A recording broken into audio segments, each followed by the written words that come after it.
কমেন্টসের মাধ্যমে আমাদের কাছে জানাতে পারেন। আসানসোলের ছাত্রছাত্রীদের দ্বারা পরিচালিত প্রত্যয় সামাজিক এবং সাংস্কৃতিক সংগঠনের বিভিন্ন কর্মকাণ্ড সম্পর্কে আপনারা অনেকেই হয়তো অবগত। তবু বলে রাখি, আসানসোলের বুকে সুসংস্কৃতি এবং সাহিত্য চর্চার উদ্দেশ্য নিয়ে শুরু করা প্রত্যয় আজ অনেকটাই বিস্তৃত। এই অতিমারীর প্রকোপে আমরা বহুদিন ক্লাসরুম থেকে বিচ্ছিন্ন।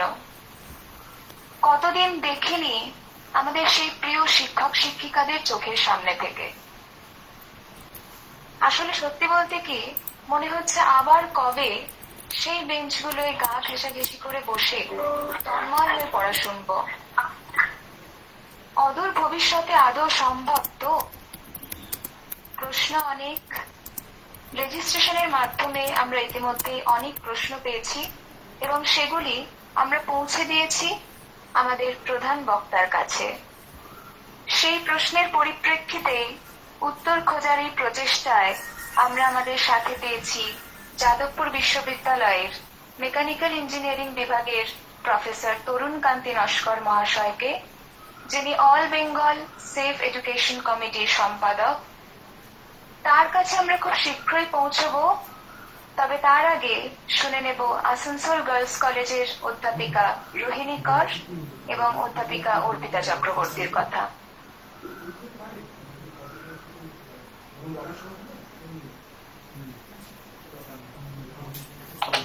ধন্যবাদ ঋত্বিকা।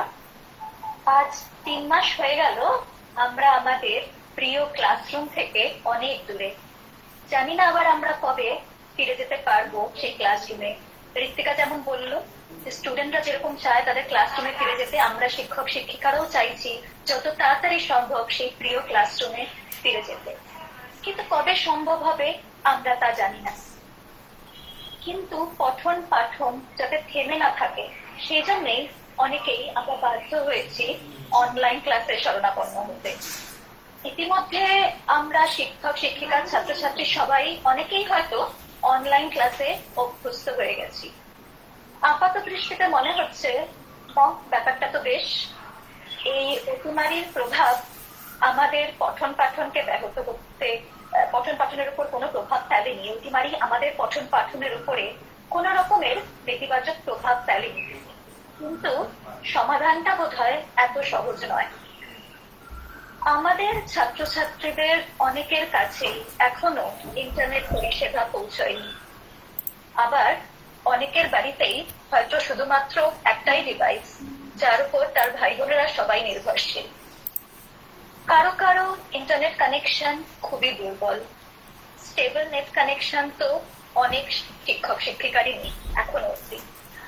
এই ক্ষেত্রে আমরা অনেক সময় দেখেছি শিক্ষক শিক্ষিকা ছাত্রছাত্রীদেরকে বিশেষ করে আমরা দেখেছি কেউ ছাদে উঠে ক্লাস নিচ্ছে, ছাদে উঠে ক্লাস করছে, গাছে উঠে শিক্ষককে ক্লাস করানোর দৃশ্য আমরা সোশ্যাল মিডিয়াতে ভাইরাল হতে দেখেছি।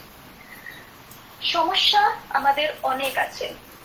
আবার অর্থনৈতিক সঙ্গতি নেই অনেক ছাত্রছাত্রীরই প্রত্যেক মাসে রিচার্জ করানো। এর ফলেই তৈরি হয়েছে একটা ডিজিটাল ডিভাইড। একদল ছাত্রছাত্রী যারা সবকিছু এই অনলাইন টিচিং এর সুফল ভোগ করছে, যাদের ভার্চুয়াল ক্লাসে যারা তাদের উপস্থিতি জানান দিচ্ছে, আবার একদল ছাত্রছাত্রী ইচ্ছা থাকা সত্ত্বেও তারা এই ভার্চুয়াল ক্লাসে তারা উপস্থিত হতে পারছে না। এই ভার্চুয়াল ওয়ার্ল্ডটা যেন আমাদের চোখে আঙুল দিয়ে এই আমাদের রিয়ালিটিটা আরো দেখিয়ে দিচ্ছে। তো এই সময় আমরা অনেক ছাত্রছাত্রীকেই দেখছি এই অবসাদে তারা চরম পথ বেছে নিচ্ছে। এটা তো আমাদের কাম্য নয়। এই প্যান্ডেমিক টার্ন যেটা এই এডুকেশন সিস্টেমে এলো, সেটা যেন শিক্ষা ব্যবস্থাকে শুধুমাত্র মুষ্টিমেয় জন্য করে না দেয়। আমাদের লক্ষ্য সবার কাছে পৌঁছানো। কিভাবে পৌঁছানো যায় এই প্রশ্নের উত্তর খোঁজার জন্যই আজকের ওয়েবিনার। এ বিষয়ে বাকিটা বলবে অধ্যাপিকা অর্পিতা চক্রবর্তী। এখানে যারাই উপস্থিত আছেন এই মুহূর্তে, তাদের উদ্দেশ্যে বলছি, আপনারা আপনাদের স্ক্রিন প্রেজেন্ট করবেন না এবং অডিও এবং ভিডিও মোডকে অফ করে রাখবেন।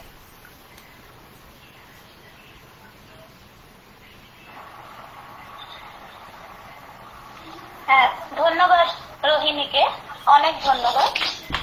আমি প্রথমেই প্রত্যয় সামাজিক এবং সাংস্কৃতিক সংগঠন, যেটি আসানসোলের ছাত্রছাত্রী দ্বারা পরিচালিত, সেই প্রত্যয়কে অনেক অনেক ধন্যবাদ দিতে চাই।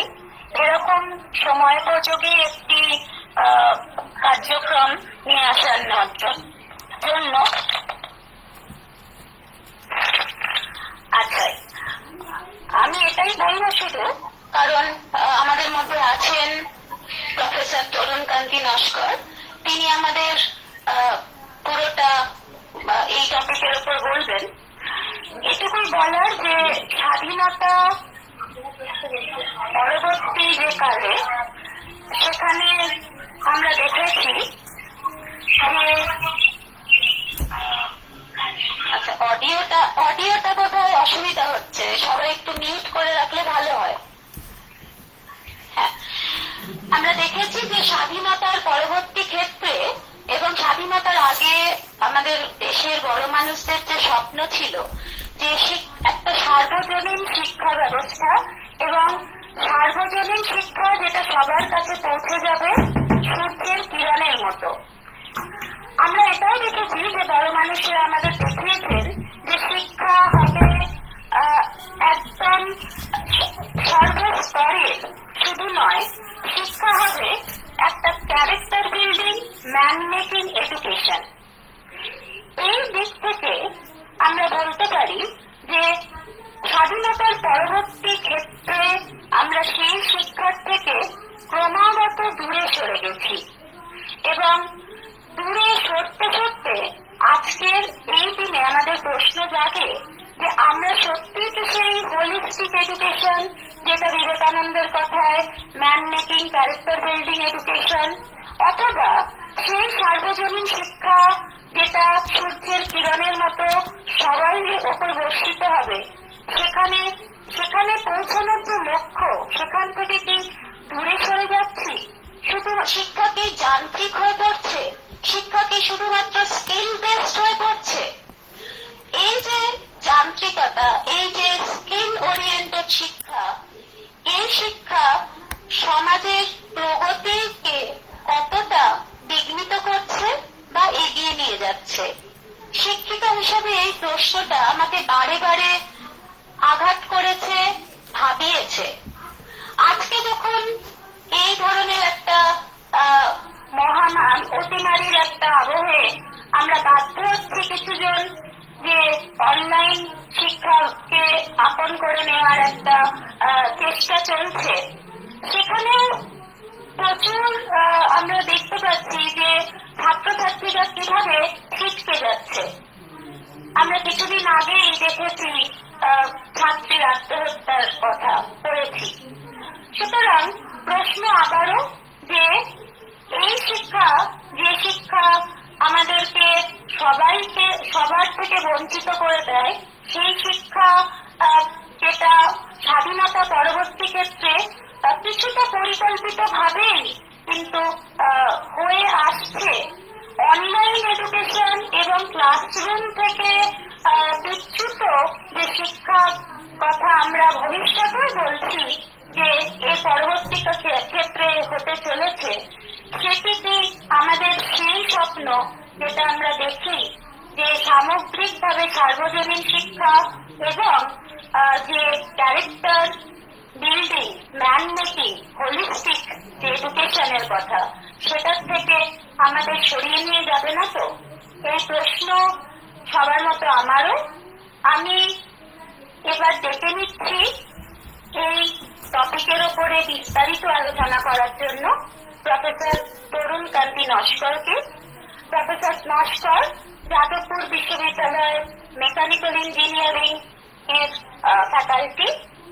উনি all Bengal save education committee, যেটি একটি ঐতিহাসিক আন্দোলন শিক্ষার রচনা করে এসেছে এবং এখনো তার নেতৃত্ব দিচ্ছেন উনি, এবং উনি all Bengal university teachers association বা আবুতার ভাইস প্রেসিডেন্ট। আমি অনুরোধ করছি প্রফেসর নস্করকে তার মূল্যবান বক্তব্য আমাদের সবার কাছে তুলে ধরতে। ধন্যবাদ।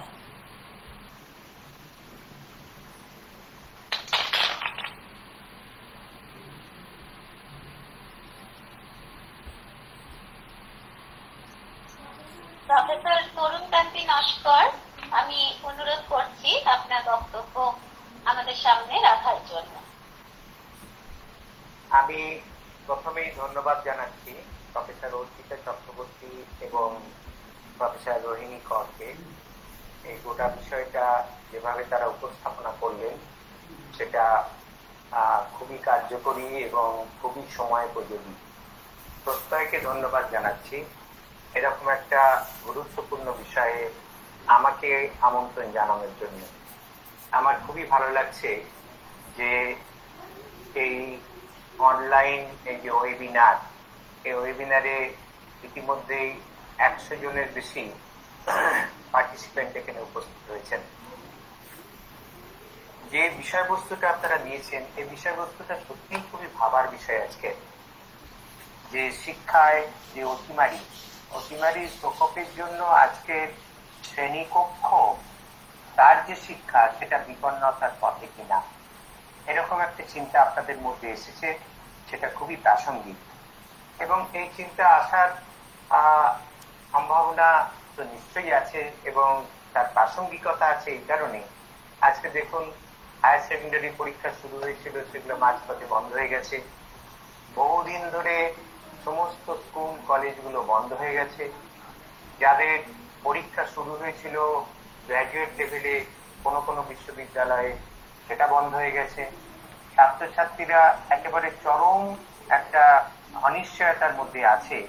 বিশেষ করে যাদের ফাইনাল ইয়ার বলতে যাদের বোঝায়, যেমন হায়ার সেকেন্ডারি যারা পরীক্ষা দিয়েছে, কলেজে যারা লাস্ট সেমিস্টারে আছে বা ফাইনাল ইয়ারে আছে, তাদের তো একেবারে একটা অনিশ্চয়তার মধ্যে তারা পড়েছে যে তারা পরীক্ষা তাদের হবে কিনা, তারা তাদের সার্টিফিকেট পাবে কিনা, তারা পরবর্তী কোর্সে ভর্তি হতে পারবে কিনা।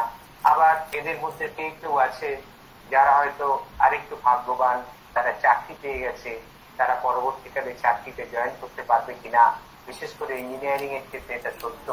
মানে সব মিলিয়ে একটা চরম অনিশ্চয়তা সবার মধ্যে তৈরি হয়েছে এবং তার ফলে এই প্রশ্নটা আজকে সত্যি আমাদের সামনে এসে গেছে যে আজকে যে শিক্ষার ভবিষ্যৎটা কোথায় গিয়ে দাঁড়িয়েছে। আপনারা অনেকে প্রশ্ন করেছেন, প্রত্যেককে আমি আরো একটা কারণে অভিনন্দন জানাবো যে তাদের এই যেভাবে তারা আজকে এটাকে অর্গানাইজ করছেন অত্যন্ত সুচারুভাবে।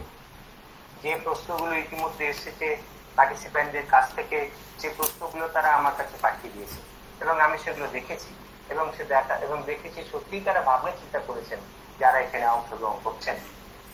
এখন আমি প্রথমেই যেটা বলতে চাইছি যে এইরকম যখন ভাবনা চিন্তা আমরা করছি তার মধ্যে আমরা কেউ কেউ অভ্যস্ত হয়ে গেছি, যেটা এখানে বলেছেন যারা সঞ্চালক হিসেবে শুরুতে উপস্থাপনা করলেন, যে আমাদের মধ্যে একটা অভ্যস্ততা তৈরি হয়ে গেছিল। বিশেষ করে স্কুলে তো হয়েছে, কিছু কিছু টিভি চ্যানেল সেগুলোকে এনে দিয়েছে, অর্থাৎ একটা অনলাইন শিক্ষা সেটা চালু হয়ে গেছে। আমার একজন খুব ঘনিষ্ঠ বন্ধু একটি বিশ্ববিদ্যালয়ে, তিনি অত্যন্ত মানে গুরুত্বপূর্ণ শিক্ষক। তিনি বলেছেন কেন অনলাইন শিক্ষার বিরোধিতা করবো, এই তো আমার মেয়ে সে পোস্ট গ্রাজুয়েট করছে, তার তো অনলাইন শিক্ষা হচ্ছে, খুবই ভালো, তাহলে আমরা বিরোধিতা করবো কেন। এরকম কিছু প্রশ্ন কিন্তু এসে গেছে। ফলে আমরা কি অনলাইন শিক্ষার বিরোধিতা করবো, আমরা কি তাকে গ্রহণ করবো না, আমরা কি প্রযুক্তিকে নেব না, এই প্রশ্ন কিন্তু আজকের অনেকের মনের মধ্যে ভাবনা চিন্তার মধ্যে এসে গেছে। আমি প্রথমেই এই যে প্রযুক্তি যেটা বলা হচ্ছে অনলাইন শিক্ষা, সে ব্যাপারটা কি একটু বলে রাখে। আপনারা যারা অংশগ্রহণ করছেন তারা নিশ্চয়ই জানেন যে অনলাইন শিক্ষা বিষয়টা কি। আমাদের দেশে বহুদিন ধরে ডিস্ট্যান্ট এডুকেশন বলে একটা এডুকেশন আছে। সেই ডিস্ট্যান্ট এডুকেশনের মধ্যে সেটাই বিবর্তিত হয়ে অনলাইন এডুকেশনের পর্যায়ে পৌঁছেছে, যেটা হচ্ছে এখন computer based, internet based, mobile based এই ধরনের এডুকেশন। এবং online training, E training, am learning এই ধরনের শব্দগুলো কিন্তু আজকে এসে গেছে এবং তার সঙ্গে আমরা অনেকে বলতে পারি। আমি দেখেছি কিছু ছাত্রকে তারা অক্সফোর্ড, কেমব্রিজ, হার্ভার্ড সেই সমস্ত বিশ্ববিদ্যালয়ের শিক্ষকরা যে সমস্ত লেকচার দিয়েছেন সেই লেকচার তারা ইন্টারনেটে বসে শুনছেন, দেখছেন, এবং তাতে তারা বেনিফিটেড হচ্ছেন, সেটা পেয়ে তারা উপকৃত হচ্ছেন। ফলে এই যে প্রযুক্তি, এই ক্লাসরুমের বাইরে টিচিং এবং এই প্রযুক্তির মাধ্যমে, সেটা তাহলে আমরা বিরোধিতা করবো কেন? এই প্রশ্নটা কিন্তু অত্যন্ত স্বাভাবিক প্রশ্ন। তাহলে কি আমরা এগুলিকে বিরোধিতা করব? যেমন ধরুন, আজকের আরো একটা কথা এসে গেছে, সেটা হচ্ছে যে ভার্চুয়াল ইনস্টিটিউশন, অর্থাৎ ইনস্টিটিউশন, রিয়েল ইনস্টিটিউশন বলে কিছু নেই, ভার্চুয়াল ইনস্টিটিউশন বলে একটা কথা এসে গেছে। সেই ভার্চুয়াল ইনস্টিটিউশনের মধ্য দিয়ে শিক্ষা হবে, এবং সেই ভার্চুয়াল ইনস্টিটিউশনের মধ্য দিয়ে 100% অনলাইন এডুকেশন, এবং সেই 100% অনলাইন এডুকেশনের মধ্য দিয়ে একদম ফুললি অনলাইন ডিগ্রি সেটাও দেওয়া হচ্ছে। হাইব্রিড এডুকেশন বলে একটা কথা আছে, অর্থাৎ অফলাইন অনলাইন, তার একটা অ্যাডমিক্সচার, তার মধ্য দিয়ে ভার্চুয়াল এডুকেশন, এই সমস্ত কথাগুলো এসছে। এবং আমরা দেখলাম যে জাতীয় শিক্ষানীতি, খসড়া জাতীয় শিক্ষানীতি 2019 সালে কেন্দ্রীয় শিক্ষা দপ্তর থেকে এসেছিল। সেই কেন্দ্রীয় শিক্ষামন্ত্রী তিনি মুভ বলে, অর্থাৎ MCC, massive open online courses, তার সেই খসড়া শিক্ষানীতিতে তারা সেটা এনেছে। খসড়া জাতীয় শিক্ষানীতিতে তার উপর জোর দেওয়া হয়েছে, এবং তারা বলছেন যে ওপেন অ্যান্ড ডিস্টেন্স লার্নিং এ 50% ছাত্রছাত্রীকে তারা এর মধ্যে আনার চেষ্টা করছেন। এই সমস্ত প্রস্তাব এর মধ্য দিয়ে আছে, এবং তারা স্বয়ং SWAYAM নামে একটা প্ল্যাটফর্মও করছেন। সেই প্ল্যাটফর্মের মধ্য দিয়ে তারা এইভাবে শিক্ষার বিস্তার করার চেষ্টা করছেন বা শিক্ষা দানের চেষ্টা করছেন। ফলে এই হচ্ছে ডিস্টেন্স লার্নিং বা অনলাইন এডুকেশন বলতে এই বিষয়গুলো বোঝায়। এখন এই ডিস্টেন্স লার্নিং আমরা নেব কি নেব না, আমরা ইতিমধ্যে অনেকটা অভ্যস্ত হয়ে গেছি, এটা খুব সত্যি কথা। কিন্তু এটা করতে গিয়ে আজকের একটা জিনিস কিন্তু আমাদের মনে পড়ছে, দুটো ঘটনা। কিছুদিন আগে কেরালার একটা ঘটনা, দেবিকা বালাকৃষ্ণন, স্কুল ছাত্রী, হতদরিদ্র পরিবারের ছাত্রী, তাকে কিন্তু আত্মহত্যা করতে হচ্ছে, আত্মহননের পথ বেছে নিতে। কারণ তার বাবা মা তাকে অনলাইন এডুকেশনে অংশগ্রহণ করার জন্য যে মোবাইল, অ্যান্ড্রয়েড ফোন যেটা দেওয়ার কথা করতে পারে। গতকাল আমাদের রাজ্যেও একটা বালি, হাওড়াতে, সেখানে শিবানী নামে তার মোবাইলটা খারাপ হয়ে গেছিল। বাবা থাকতো অন্য রাজ্যে, কাজের জন্য অন্য রাজ্যে, বাবা ঠিক থাকে, মানে মোবাইল খারাপ হয়ে যাওয়ার ফলে সে অনলাইন যে ক্লাসগুলো চলছিল সেই ক্লাসে অংশ নিতে পারছে, এবং তার মনের মধ্যে চাপ তৈরি হয়েছে যে সে কি ফেল করে যাবে, পাস করতে পারবে না। এই চাপ তার মধ্যে তৈরি হয়েছে, সেই চাপ সে ধরে রাখতে পারে, তাকেও আত্মহননের পথ। তাহলে এই যে দুইজন স্কুল ছাত্রী, তাদেরকে আত্মহননের পথ বেছে হলো। যে অনলাইন শিক্ষা সম্পর্কে এত কথা আজকে বলা হচ্ছে, এবং কেন্দ্রীয় শিক্ষামন্ত্রী বলছেন, প্রধানমন্ত্রী বলছেন, গত শিক্ষা বাজেটে কেন্দ্রীয় অর্থমন্ত্রী তিনি বক্তৃতা দিতে গিয়ে এই জাতীয় শিক্ষানীতি অতি দ্রুত তারা কার্যকরী করবেন, এবং তার মধ্যে অনলাইন এডুকেশন সেটাকে তারা সামনে আনার চেষ্টা করছেন। হঠাৎ 1 মে মাননীয় প্রধানমন্ত্রী তিনিও বক্তৃতা দিলেন, বক্তৃতা দিয়ে এই জাতীয় শিক্ষানীতি এবং তার যে অনলাইন প্ল্যাটফর্ম, সেই প্ল্যাটফর্মের উপরে এত তারা দিলেন। ফলে সব মিলিয়ে মনে হচ্ছে যে অনলাইন শিক্ষাটাকে তারা আজকে একটা মেইন প্ল্যাটফর্ম অফ এডুকেশনের দিকে আনতে চাইছেন। এই যে আপনাদের যে আশঙ্কাটা যে শ্রেণীকক্ষ শিক্ষা কি বিপন্নতার পথে, শ্রেণীকক্ষ শিক্ষা সত্যি আজকে বিপন্নতার পথে তারা নিয়ে যাওয়ার চেষ্টা করছেন। এখন প্রশ্ন হচ্ছে যে প্রথমত আমি আগেই বলেছি, আমরা প্রযুক্তি বিরোধী কি বিরোধী না? নিশ্চয়ই আমরা প্রযুক্তি বিরোধী হব না। কেন আমরা প্রযুক্তি বিরোধী হব? আমরা প্রযুক্তির পক্ষে, সবসময় আমরা প্রযুক্তির পক্ষে, প্রযুক্তির পক্ষে হওয়ারই কথা। কিন্তু প্রশ্ন হলো যে আমাদের দেশে যে প্রযুক্তির কথা বলা হচ্ছে, সেই প্রযুক্তির মধ্য দিয়ে যে ইনক্লুসিভ এডুকেশন, অর্থাৎ সবাইকে শিক্ষা দেওয়ার, একেবারে সমাজের প্রত্যন্ত স্থান পর্যন্ত এবং অর্থনীতিগতভাবে যারা সবথেকে পিছিয়ে পড়া শ্রেণীর মানুষদের সবাইকে যুক্ত করে যে শিক্ষা, যেটাকে আমরা ইনক্লুসিভ এডুকেশন বলি, সেই ইনক্লুসিভ এডুকেশন এই অনলাইন শিক্ষার মধ্যে দিয়ে হবে। আমি সেই প্রশ্নটা প্রথমে করতে চাইছি, তারপরে আমি অন্য প্রশ্নে যাব। আমি একটু উদাহরণ দিতে চাইছি। আমি আমার সেই বন্ধুকে, সেই বিশ্ববিদ্যালয়ের বন্ধুকে বলেছিলাম যে তুমি যেটা বলছো তোমার মেয়ের সম্পর্কে ঠিকই, এই অনলাইন এডুকেশন আমাদের দেশে কার্যকরী কি কার্যকরী নয় সে আলোচনার আগে আমি কয়েকটি তথ্য তার তুলে ধরেছিলাম। সে তথ্যগুলো আমি আপনাদের সামনে তুলে ধরতে চাইছি। সেটা হলো, এই যে ধরুন ইন্টারনেট অ্যাক্সেস তো থাকতে হবে। আমাদের দেশে ইন্টারনেট অ্যাক্সেস কত পার্সেন্ট আছে? Internet and mobile association of India বলে একটা সংস্থা, তারা বলছে গোটা দেশের মধ্যে 11% মানুষের ইন্টারনেট অ্যাক্সেস আছে। গ্রামে থাকেন 66% মানুষ, তাদের মধ্যে 13% অ্যাক্সেস। আর শহরে থাকেন 42% মানুষ, শহরের 42% মানুষের এই ইন্টারনেট অ্যাক্সেস আছে। এবং এই বিভাজনের মধ্যে যদি আমি একটু নারী পুরুষ বিভাজন করি, তাতে দেখবেন তারাই বলছে যে এদের কাছে এই অ্যাক্সেস হচ্ছে 32% এবং পুরুষদের কাছে 67%। এটা হচ্ছে জাতীয় স্তরের ড্রপ। আর যদি আমরা এটাকে ভাগ করে শহরে নিয়ে যাই, তাহলে গ্রামে মেয়েদের 28%, ছেলেদের 72%। আর শহরের ক্ষেত্রে একটু 38% মেয়েদের, 62% হচ্ছে পুরুষদের। ফলে এই হচ্ছে ইন্টারনেট অ্যাক্সেসের অবস্থা।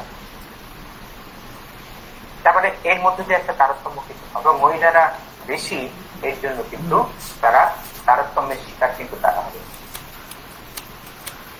আরেকটা জিনিস বলি, ধরুন যে ইন্টারনেট অ্যাক্সেসের মধ্যে দিয়ে যে এডুকেশন আমরা পাচ্ছি, সেই এডুকেশনে ইংলিশ মিডিয়াম স্কুল তার ছাত্রছাত্রীরা এই এডুকেশন পেতে পারে, আবার ভার্নাকুলার মিডিয়ামে যারা তারাও পেতে পারে। কিন্তু অনলাইন এডুকেশনের মধ্যে যে তথ্যগুলো আমরা পাবো, সেই তথ্যগুলো কিন্তু বেশিরভাগই ইংলিশ মিডিয়ামে দিকে আসবে। ফলে লাভবান তারা হবে সেটা বুঝতে পারছেন। এবং পুরা সেকশন মূলত কিন্তু এই ভার্নাকুলার মিডিয়ামে স্কুলগুলোতে যায়। ফলে এটা আর একটা তারতম্য। এই যে ইন্টারনেট স্পিড লাগবে, ইন্টারনেট স্পিড সেটাও কিন্তু শহরে যতটা ইন্টারনেট স্পিড পাওয়া যায় এই ধরনের এডুকেশনের জন্য, গ্রামে কিন্তু সেটা পাওয়া যায় না। আবার স্মার্টফোন, হয়তো অনেকে ফোন আছে, ফোনের দুটো উদাহরণ দিলাম, কিন্তু স্মার্টফোন আছে মাত্র 24% স্মার্টফোন আছে এই ছাত্রছাত্রী। আবার দেখুন, এর জন্য মোবাইলই কি সাফিসিয়েন্ট? মোবাইল কিন্তু সাফিসিয়েন্ট না। এর জন্য লাগবে ডেস্কটপ কম্পিউটার, ল্যাপটপ কম্পিউটার। কত পার্সেন্টে ডেস্কটপ ল্যাপটপ কম্পিউটার আছে বলুন তো? এই যে আমি যে বিশ্ববিদ্যালয়ে শিক্ষকতা করি, সেই বিশ্ববিদ্যালয় কিন্তু এই যে স্কুলে অনলাইন এডুকেশন এর মধ্যে হয়েছে, কিন্তু আমি যে বিশ্ববিদ্যালয়ে শিক্ষকতা করি সেই বিশ্ববিদ্যালয়ে কিন্তু অনলাইন টিচিং এ যেতে পারি, কারণ এই তারতম্যের জন্য আমরা অনলাইন টিচিং এ যেতে পারি। ফলে এই কারণ আমি আমার ফাইনাল ইয়ারের একটি ছাত্র, তার কিন্তু ডেস্কটপ কম্পিউটারও নেই, ল্যাপটপ কম্পিউটার নেই। তাহলে তাকে নিয়ে আমি কি করে অনলাইন পরীক্ষা নেবো বা অনলাইন এডুকেশন দেবো? এটা বহু ছাত্রের কিন্তু এরকম অবস্থা। তারপর ধরুন বিদ্যুতের কানেকশন, বিদ্যুৎ তো লাগবে, তো পাওয়ার তো লাগবে। এই বিদ্যুতের কি অবস্থা না, তথ্য বলছে, সরকারি তথ্য, 16% বাড়িতে 8 ঘন্টা বিদ্যুৎ পাওয়া যায়, 33% বাড়িতে 9 থেকে 12 ঘন্টা পাওয়া যায়, 47% বাড়িতে 12 ঘন্টার বেশি বিদ্যুৎ পাওয়া যায়, তাও লো ভোল্টেজ। এই হচ্ছে অবস্থা। আর আরো একটা তারতম্য এখন ঘটে গেছে, সেটাও খুব বেদনাদায়ক। আপনারা কয়েকদিন আগে কাগজে হয়তো দেখেছেন, মালদার একটি স্কুলের ছাত্র, সে ফার্স্ট বার, এবারে হায়ার সেকেন্ডারি পরীক্ষা সে দিতে গিয়ে ইনকমপ্লিট অবস্থায় আছে। সেই ছাত্র এই লকডাউনের সময় তাকে তার বাড়ির অর্থনৈতিক অবস্থার জন্যই তাকে রাস্তায় বসে পড়াশোনা ছেড়ে তাকে রাস্তায় বসে সবজি বিক্রি করতে হচ্ছে। মানে এই যে অবস্থাটা, এই অবস্থার মধ্যে দিয়ে যে তারতম্যতা তৈরি হবে, যে ডিসক্রিমিনেশন তৈরি হবে, সেই ডিসক্রিমিনেশন আমি আমার সেই বন্ধুটিকে বলেছিলাম, এইটা যদি ডিসক্রিমিনেশনের অবস্থা হয় তাহলে অনলাইন শিক্ষা সবার জন্য, সবাই তার বেনিফিট হবে, ইনক্লুসিভ এডুকেশন হবে, এটা কি তুমি বলতে পারছো? একটা কথা এখানে রোহিণী কর বলেছেন, একটা শব্দ, সেই শব্দটা ইউনেস্কো ব্যবহার করছে, সেই শব্দটা হচ্ছে ডিজিটাল ডিভাইড। এই ডিজিটাল ডিভাইড কিন্তু আছে হয়ে যাচ্ছে, তারতম্য অনেক রকমের ডিভিশন। দুই ধরনের নাগরিক তৈরি হওয়ার বহু প্রচেষ্টা শিক্ষার ক্ষেত্রে বহুদিন ধরে চলছে, এবং এখন একটা নতুন শব্দ যুক্ত হয়ে গেল, সেটা হচ্ছে ডিজিটাল ডিভাইড। এই ডিজিটাল ডিভাইড কখনো কিন্তু আমাদের কাছে কাম্য হতে পারে না, ফলে ডিজিটালি ডিভাইড হয়ে যাচ্ছে। এখন প্রশ্ন হচ্ছে যে আমি যে তারতম্যগুলোর কথা বললাম, অর্থাৎ পরিকাঠামোর অভাবের কথা বললাম, এই পরিকাঠামোর অভাব যদি না থাকতো, ধরুন তর্কের খাতিরে আমি বলেই দিচ্ছি পরিকাঠামোর অভাব নেই, আমি ধরে নিচ্ছি যে সমস্ত মানুষের আজকে এই যে ইনফ্রাস্ট্রাকচার গুলো যেটা অনলাইন এডুকেশনের জন্য লাগবে, সমস্ত ইনফ্রাস্ট্রাকচার গুলো আছে। এখানেই প্রশ্নটা হচ্ছে যে প্রযুক্তি আমরা নেব কি নেব না, এই প্রশ্নটা কিন্তু গুরুত্বপূর্ণ। প্রশ্নটা গুরুত্বপূর্ণ এই কারণেই যে এখানে অনেক শিক্ষক আছেন, আমি নাম যাদের দেখছি অনেকে শিক্ষক শিক্ষিকা আছেন, যারা উপস্থাপনা করলেন তারাও শিক্ষিকা। তারা নিশ্চয়ই বুঝতে পারবেন যে আমরা যখন ক্লাসে যাই, আমরা যখন লেকচার দিই, আমরা তো ছাত্রছাত্রীদের মুখের দিকে তাকাই, আমরা তাকিয়ে তাদের চোখ মুখে ভাষা পড়ার চেষ্টা করে আমি যে লেকচারটি দিলাম, যে বিষয়টা তাকে বললাম, সেই বিষয়টা সে ধরতে পারছে কিনা সেটা বোঝার চেষ্টা করি। এবং কেবলমাত্র তথ্য দান করাটা তো শিক্ষকতা নয়, শিক্ষকতা হচ্ছে ভবিষ্যৎ যে প্রজন্ম, সেই প্রজন্ম তৈরি করা, মানুষ হিসেবে গড়ে তোলা। এই যে অর্পিতা বারবার বলছিল যে man making and character building aspect of education, অর্থাৎ শিক্ষার একটা উদ্দেশ্য হচ্ছে মানুষ তৈরি করা, চরিত্র গঠন। যন্ত্র কি চরিত্র গঠন করে দেবে? যন্ত্র কি মানুষ তৈরি করবে? যন্ত্র কি মানুষ তৈরি করতে পারে? যন্ত্র কি মানুষকে ভাবাতে পারে? ধরুন আমি ক্লাসে গেলাম শিক্ষক হিসেবে, আমি একটি পড়ুয়ার মনের মধ্যে কোনো ইনসাইটই করতে পারলাম না, অর্থাৎ একটা প্রশ্ন তৈরি করার মানসিকতাই যদি আমি তৈরি করে না দিতে পারি, তাহলে শিক্ষক হিসেবে কিন্তু আমি বিকশিত হতে পারবো না।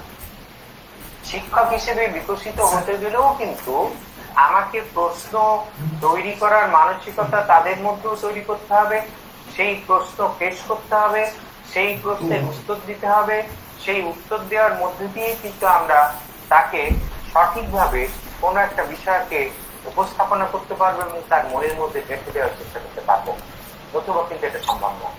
এইটা কখনো যন্ত্র করতে পারে। ফলে এই যে মানুষ তৈরি করার যে বিষয়টা, সেই বিষয়টা কিন্তু এখানে অত্যন্ত গুরুত্বপূর্ণ।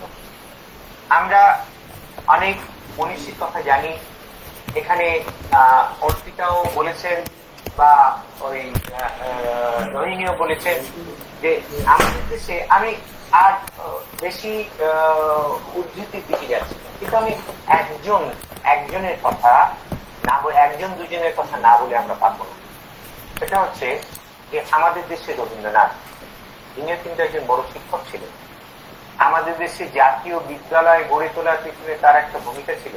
শান্তিনিকেতনের কথা ছেড়েই দিলাম, তারও আগে জাতীয় বিদ্যালয়, যে জাতীয় বিদ্যালয়ের ধারাবাহিকতায় যাদবপুর বিশ্ববিদ্যালয়ের প্রতিষ্ঠা, সেই জাতীয় বিদ্যালয় তৈরি করার ক্ষেত্রে তার একটা ভূমিকা ছিল। এবং সেই জাতীয় বিদ্যালয় তৈরি করেছিলেন যে রবীন্দ্রনাথ, তিনি একটা জায়গায় লিখছেন যে ছাত্র শিক্ষকের সম্পর্কটা কেমন করে হবে, এখানে শিক্ষকের সত্যি কোনো ভূমিকা আছে কিনা, এটা বলতে গিয়ে রবীন্দ্রনাথ বলেছেন খুব সুন্দরভাবে যে শিক্ষা সম্বন্ধে একটা মহৎ সত্য আমরা শিখিয়েছিলাম, আমরা জানিয়েছিলাম মানুষের কাজ হইতে শিখতে পারে। যেমন জলের দ্বারাই জলাশয় পূর্ণ হয়, শিখার দ্বারাই শিখা জড়িয়ে ওঠে, প্রাণের দ্বারাই প্রাণ সঞ্চারিত হইয়া থাকে। গুরু শিষ্যের পরিপূর্ণ আত্মীয়তার সম্বন্ধে কিছু ক্রিয়াই শিক্ষা কার্য সজীব দেহের শনি স্রোতের মতো চলাচল করতে পারে। এই হচ্ছে শিক্ষক ছাত্রের ভূমিকা। তাহলে শিক্ষক ছাত্রের এই ভূমিকা ছাড়া কখনো শিক্ষকেরও বিকাশ হয় না, আবার সেই শিক্ষক তার মনের মতো কোনো ছাত্র তৈরি করে দিতে পারেন না। ফলে এই প্রশ্নটা কিন্তু গুরুত্বপূর্ণ। আইনস্টাইন বলেছিলেন যে imagination is more important than knowledge. যদি ইমাজিনেশন, একটা মনের মধ্যে একটা ইমাজিনেশন ক্রিয়েট করা, এই যে ইমাজিনেশন ক্রিয়েট করাটা একে কিন্তু যন্ত্র দিতে পারে। যন্ত্র দিতে পারে কিছু তথ্য, সেই তথ্যে কেউ সমৃদ্ধ হতে পারে। ফলে আমরা যন্ত্রের বিরোধী নই, আমরা যন্ত্রের পক্ষে, কিন্তু সেই যন্ত্র কখনো মেইন প্ল্যাটফর্ম অফ এডুকেশন হতে পারে না। সেটা কেবলমাত্র তাকে সাপ্লিমেন্ট করতে পারে, বিস্মার। এর থেকে বেশি যদি যন্ত্রকে আমরা ব্যবহার করি, তাহলে সেই প্রকৃত যে শিক্ষা, সেই শিক্ষার যে উদ্দেশ্য, সেই উদ্দেশ্য কিন্তু ব্যাহত হবে। ফলে যন্ত্রের বিরুদ্ধে আমরা নই, যন্ত্রের পক্ষে। যন্ত্রকে, এটাকে কেবলমাত্র এর সহায়ক ভূমিকা হিসেবে কিন্তু যন্ত্রকে নিতে হবে। অর্থাৎ অনলাইন এডুকেশনকে সেভাবেই আমাদের নিতে হবে, নতুবা অন্য কোনোভাবে আমরা অনলাইন এডুকেশনকে ব্যবহার করতে পারি না বা ব্যবহার করা উচিত না। এখন প্রশ্ন হচ্ছে যে আজকের যে সমস্যাগুলো আপনারা বলেছেন, সেই সমস্যাগুলো যাওয়ার আগে আমি যেটা বলতে চাইছি সেটা হলো যে এরকম একটা ব্যাপার তারা করতে যাচ্ছেন কেন। একটা বিষয় হচ্ছে যে আজকের যে পরিপ্রেক্ষিত, সেই পরিপ্রেক্ষিতে কিছু প্রশ্ন এখানে আছে, লিখিতভাবে যে প্রশ্নগুলো এসেছে, যে আজকের পরিপ্রেক্ষিতে সত্যি তো অনলাইন এডুকেশন ছাড়া কি বিকল্প আছে, এটা কিছু প্রশ্ন এসেছে। এবং আমার সেই বন্ধুরও সেই প্রশ্ন ছিল যে আজকের পরিপ্রেক্ষিতে এটা ছাড়া কি বিকল্প আছে বলে। নতুবা এই যে যতটুকু তারা শিখতে পারছে ততটুকু শিখতে পারছে না। আমি তাকে বলি যে যতটুকু শিখতে পারছি সেটা কতটুকু, সেটা কি সবাই, সেটা তো সবাইকে আমরা ইনক্লুড করে সেই শিক্ষা দিতে পারছি না। ফলে এই প্রশ্নটা অত্যন্ত গুরুত্বপূর্ণ যে সবাইকে আমরা ইনক্লুড করতে পারছি না, ইনক্লুসিভ কিন্তু হচ্ছে না। ফলে এইটা অত্যন্ত গুরুত্বপূর্ণ। এখন সরকার কেন এই জায়গাটা বলছে, কেন সরকার মুখের কথা বলেছে, MWC এর কথা বলেছে, একটা বিষয় বহুদিন ধরে আছে, বুঝতে পারছেন? সেটা হচ্ছে যে যত দিন যাচ্ছে সরকারের একটা ভূমিকা আছে। সরকারের ভূমিকা কিন্তু শিক্ষা প্রদান করার ব্যবস্থা করা, তার ইনফ্রাস্ট্রাকচার তৈরি করা, স্কুল তৈরি করা, কলেজ তৈরি করা, বিশ্ববিদ্যালয় তৈরি করা, এটি কিন্তু সরকারের ভূমিকা। সেখানে ল্যাবরেটরি তৈরি করা, লাইব্রেরি তৈরি করা, শিক্ষক নিয়োগ করা, এটি কিন্তু সরকারের ভূমিকা। এবং এর জন্য সরকারের শিক্ষার বাজেটে সরকারকে নিয়ে করতে হয়, শিক্ষার বাজেটে কিছু টাকা রাখতে হয়।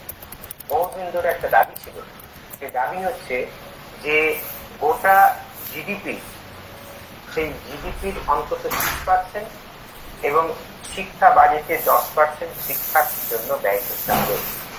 কিন্তু আমরা যত দিন যাচ্ছে দেখতে পাচ্ছি শিক্ষার বাজেটে যত দিন যাচ্ছে শিক্ষার বাজেট কিন্তু হ্রাস পাচ্ছে।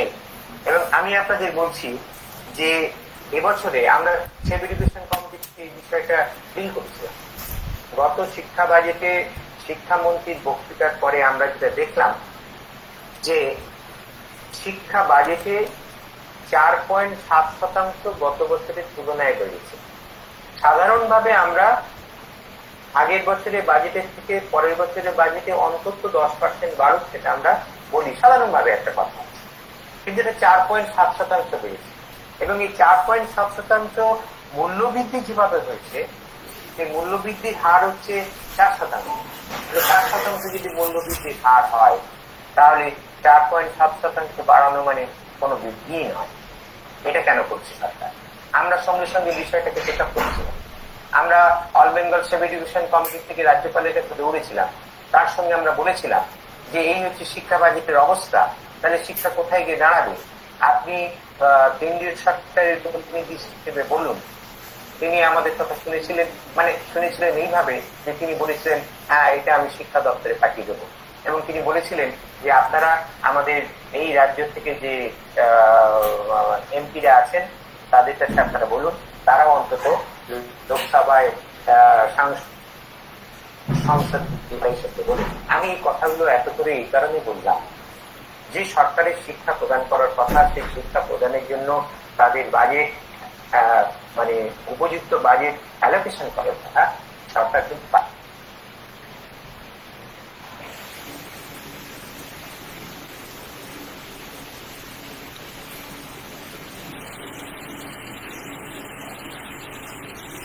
যে বাজেট, সে বাজেট কিন্তু তারা বাড়াচ্ছে। 19 মিনিটের জন্য বাজেট তারা বাড়ায়। এটা আপনারা প্রত্যেক বছরের বাজেটে তাকিয়ে দেখবেন যে শিক্ষার বাজেট বাড়ে না, 19 মিনিটের এই বাজেটটা কিন্তু তারা আস্তে আস্তে বাড়িয়ে যায়। মানে শিক্ষার যে দায়িত্ব নেওয়ার ব্যাপারটা তারা বুঝছেন। ফলে অনলাইন এডুকেশন যদি হয়, অনলাইন এডুকেশন যদি মেইন প্ল্যাটফর্ম অফ এডুকেশন হয়, তাহলে মেইন প্ল্যাটফর্ম এডুকেশন হলে যেটা হবে, তাদেরকে এই শিক্ষা প্রতিষ্ঠান তৈরি করার দায়িত্ব নিতে হবে না, শিক্ষক নিয়োগ করতে হবে না, এই একটা ব্যাপার। আর তার সঙ্গে তারা তাদের মধ্যে যে বহুদিন ধরে দু ধরনের নাগরিক তৈরি করার একটা প্রচেষ্টা বহুদিন ধরেই আছে। এই যে কথাগুলো আমি বললাম, যে তারতম্যের সুযোগ থাকছে, যে ডিসক্রিমিনেশনের সুযোগ থাকছে, সেই ডিসক্রিমিনেশনের মধ্য দিয়ে আসলে যে জিনিসটা হবে সেটা হচ্ছে যে দু ধরনের নাগরিক তৈরি হবে। যারা এই অনলাইন এডুকেশনের মধ্যে দিয়ে যন্ত্রের মতো কিছু মানুষ তৈরি হবে, যারা কিছু তথ্য জানবে, সেই তথ্যকে দিয়ে তারা কিছু ডিগ্রি পাবে, সেই ডিগ্রির মধ্যে দিয়ে তারা চাকরি পাবে, বা যতটুকু চাকরির সুযোগ আছে সেই চাকরির সুযোগটুকু তারা ব্যবহার করবে। আর এই যে কোটি কোটি মানুষ, সাধারণ মানুষ যাদেরকে আমরা বলি, তারা কিন্তু এই সুযোগটা কখনো পাবে না। মানে তারা ডিসক্রিমিনেটেড হবে, মহিলারা ডিসক্রিমিনেটেড হবে, সমাজে যারা প্রত্যন্ত যে শ্রেণী তারা ডিসক্রিমিনেটেড হবে, অর্থনৈতিক ভাবে পিছিয়ে পড়া তারা ডিসক্রিমিনেটেড হবে। মানে এইরকম একটা পরিবেশ কিন্তু যত দিন যাবে তৈরি হবে, এবং এটাই তারা চায়, অর্থাৎ শিক্ষা সন্তুষ্ট হোক। এই একটা বিষয় তাদের এজেন্ডার মধ্যে আছে। এবং আমরা জাতীয় শিক্ষানীতিকে নিয়ে যখন অ্যানালিসিস করেছি, সেই অ্যানালিসিসের মধ্য দিয়ে দেখেছি যে তাদের এই অনলাইন এডুকেশনটাকে গুরুত্ব দেওয়ার একটা যে ট্রাস্ট, সেই ট্রাস্টটা কিন্তু তাদের মধ্যে আছে। নতুবা দেখুন, যখন প্যান্ডেমিকে মানুষ ভয়ে বিপর্যস্ত, অর্থনৈতিক ভাবে বিপর্যস্ত, তখন তাদের সেই প্যান্ডেমিক থেকে মুক্ত করার দায়িত্ব না নিয়ে সেখানে শিক্ষামন্ত্রী, কেন্দ্রীয় শিক্ষামন্ত্রী, কেন্দ্রীয় অর্থমন্ত্রী এবং প্রধানমন্ত্রী, তারা এই ন্যাশনাল এডুকেশন পলিসি কিভাবে কার্যকরী হবে, কিভাবে মেইন প্ল্যাটফর্ম অফ এডুকেশন অনলাইনে টিকে যাবে, এই কথাগুলো বারবার বলার কারণটা কি? অর্থাৎ তাদের মেইন কাজটা হচ্ছে এডুকেশনের এই দিকটা নিয়ে যাওয়া। আর দ্বিতীয় যেটা রবীন্দ্রনাথের কথা থেকে এসছে, আইনস্টাইনের কথা থেকে এসছে, আমাদের দেশের মনীষীদের জাতীয় স্বাধীনতা আন্দোলনে যারা অংশগ্রহণ করেছিলেন, যারা এই জাতীয় শিক্ষার জন্য লড়েছিলেন, যেটা জাতীয় বিদ্যালয়ের কথা আমরা বলেছি, সেই যারা এই কাজগুলো করেছিলেন তারা কিন্তু শিক্ষাদের মানুষ করেছিলেন। যে man making character building aspect of এডুকেশনের কথা এলো, এরা কিন্তু মানুষ তৈরি করতে চায় না। মানুষ তৈরি করতে চায় না বলেই জাতীয় শিক্ষানীতির আরো অনেক দিক আছে।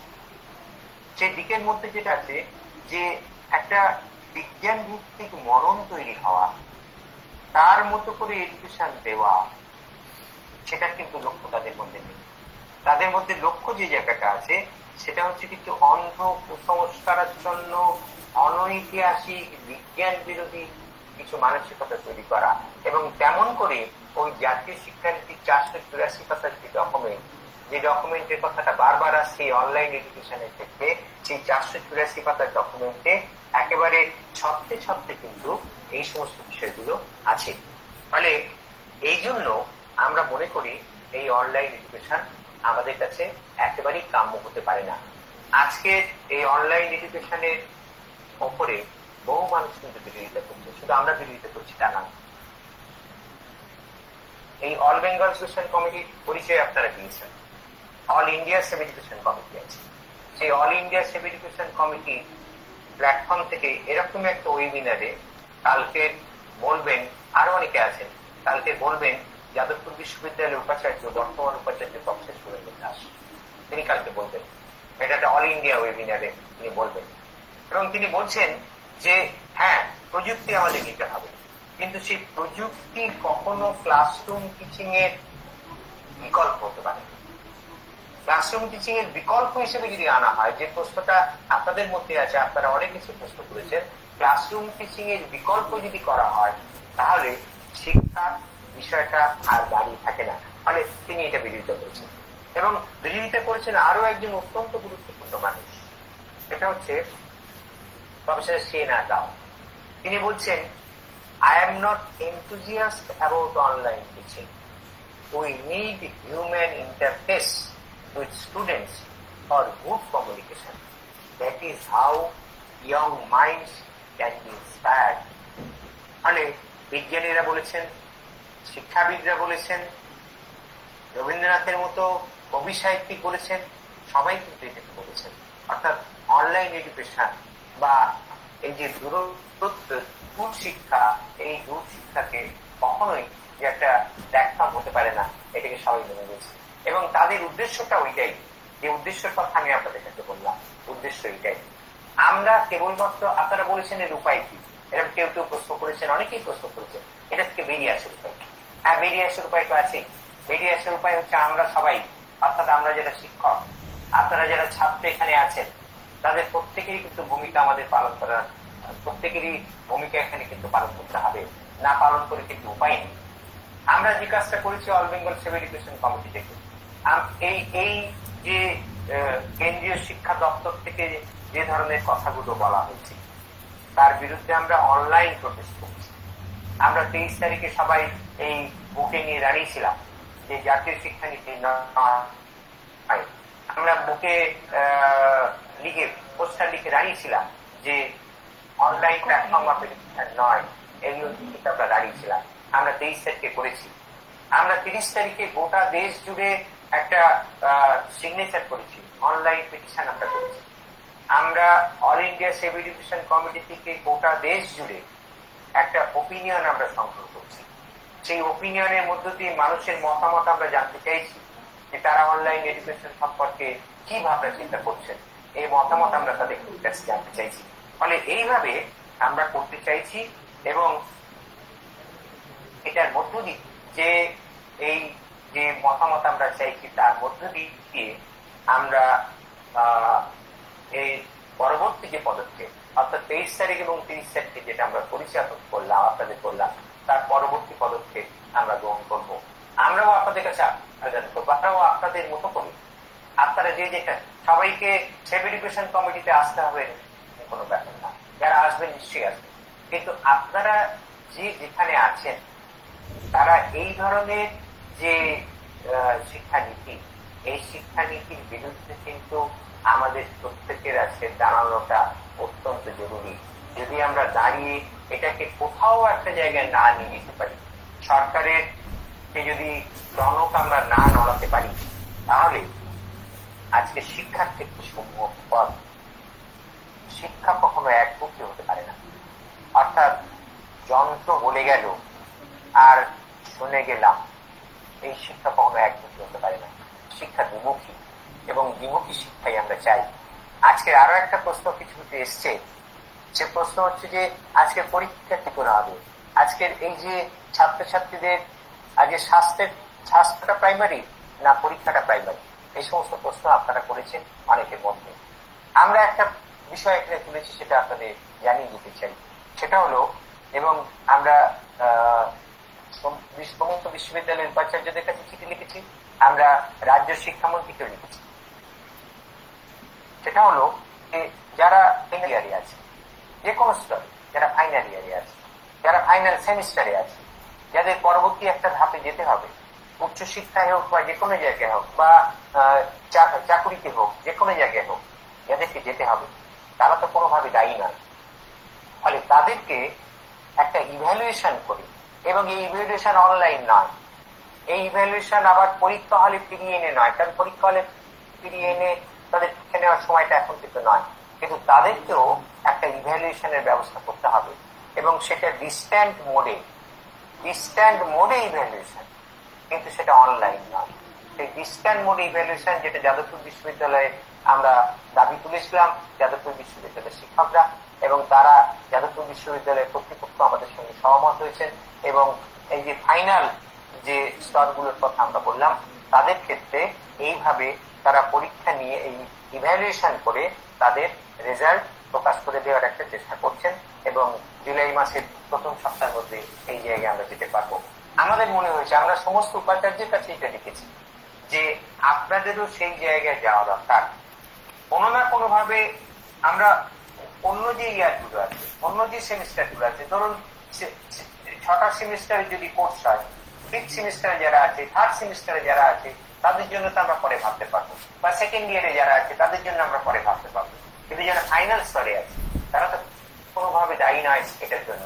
ফলে তাদের জন্য একটা ডিস্ট্যান্স মোডে তাদের ইভ্যালুয়েশন করা হোক, একটা পরীক্ষা নেওয়া হোক, নিয়ে তাদের রেজাল্ট বের করে তারা অন্তত যাতে পরবর্তী ধাপে যেতে পারে সেটার ব্যবস্থা করা হোক। ফলে এই বিষয়গুলো নিয়ে আমরা ভাবছি, আমরা চর্চা করছি। আমি আর বেশি কথা বলবো না, আপনাদের হাতে কিছু প্রশ্ন থাকবে, সে প্রশ্ন আমি নিশ্চয়ই একটা আমার মতো করে উত্তর দেওয়ার চেষ্টা করব।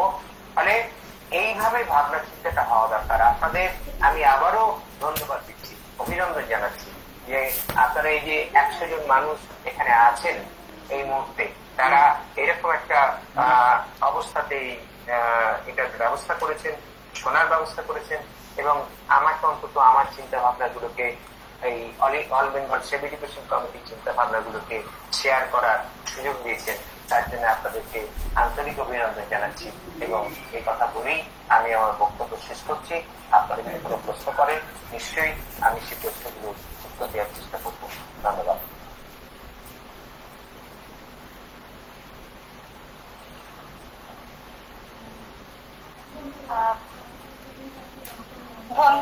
ধন্যবাদ নস্কর মহাশয়কে আপনার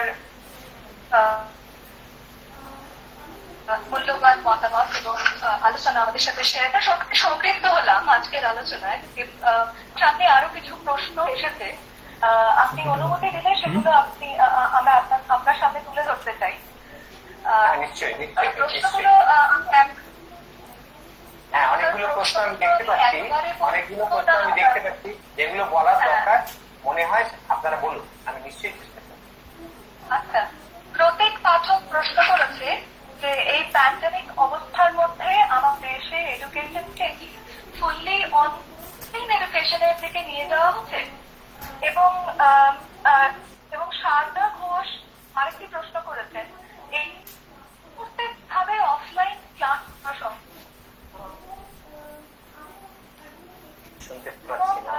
আরো একজনের প্রশ্ন দেখতে পাচ্ছি, সুখদীপ। হ্যালো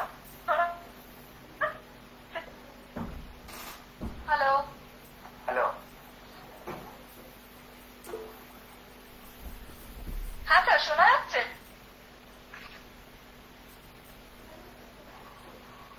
হ্যালো স্যার, শোনা যাচ্ছে? হ্যাঁ শোনা যাচ্ছে, শোনা যাচ্ছে।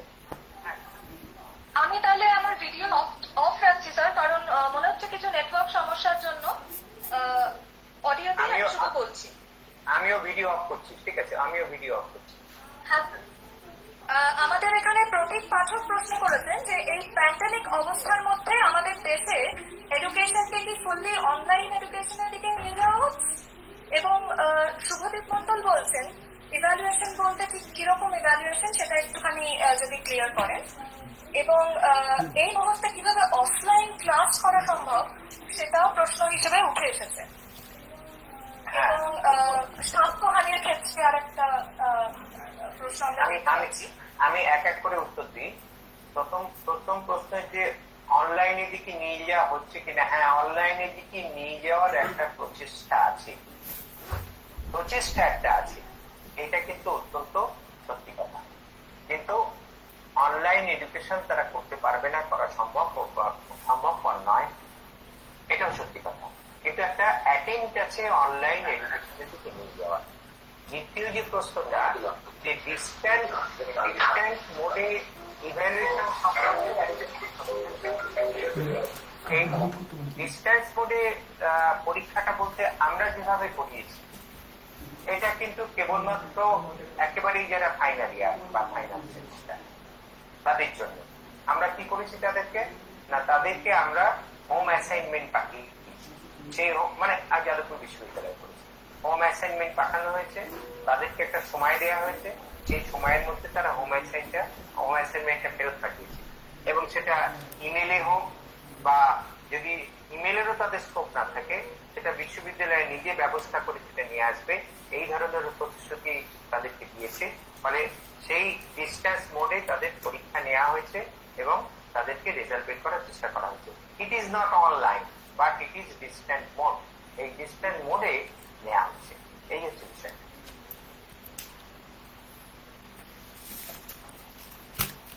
হ্যালো, হ্যাঁ স্যার, আরো কিছু প্রশ্ন আমরা আরেকটা প্রশ্ন আমরা এখানে পেয়েছি। শুভজিৎ রয় লিখছেন, আসলে এই ভার্চুয়াল ক্লাসের কি বিকল্প হতে পারে এই মুহূর্তে, এই প্যান্ডেমিক অবস্থার মধ্যেও, যাতে স্টুডেন্টসদের কাছে খুব হেল্পফুল হয়? ভার্চুয়াল ক্লাসরুম তো আছেই, ভার্চুয়াল ক্লাসরুমের ব্যবস্থা তো তারা করেছেই। ভার্চুয়াল ক্লাসরুমের ব্যবস্থার ভিকটিম দুজনের কথা বলেছি, যারা আত্মহননের পথ বেছে নিয়েছে। কিন্তু ভার্চুয়াল ক্লাসরুমে সবাই তো ক্লাস করতে পারছে না, ক্লাস অ্যাটেন্ড করতে পারছে না, করা সম্ভব নয়, আমাদের দেশে সম্ভব নয়। যাদবপুর বিশ্ববিদ্যালয়ের মতো একটি প্রথম সারির বিশ্ববিদ্যালয়ের ছাত্রদের জন্য ভার্চুয়াল ক্লাসরুমের ব্যবস্থা আমাদের কর্তৃপক্ষ করেননি, করার পক্ষপাতী তারা ছিলেন না, কারণ ভার্চুয়াল ক্লাসরুমে সবাইকে আমরা আনতে পারবো না।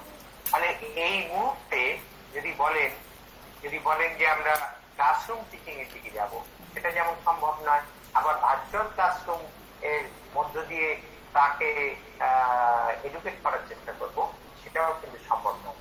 মানে কেউ কেউ প্রশ্ন তুলেছেন, লিখিত প্রশ্ন আছে যে এই মুহূর্তে শিক্ষা অপেক্ষা করতে পারে কিন্তু স্বাস্থ্য নয়, এই ধরনের প্রশ্ন আছে। আমি তাদের এই কনসার্নের সঙ্গে একমত যে এই মুহূর্তে আমরা এই ধরনের শিক্ষার দিকে যেতে পারি না।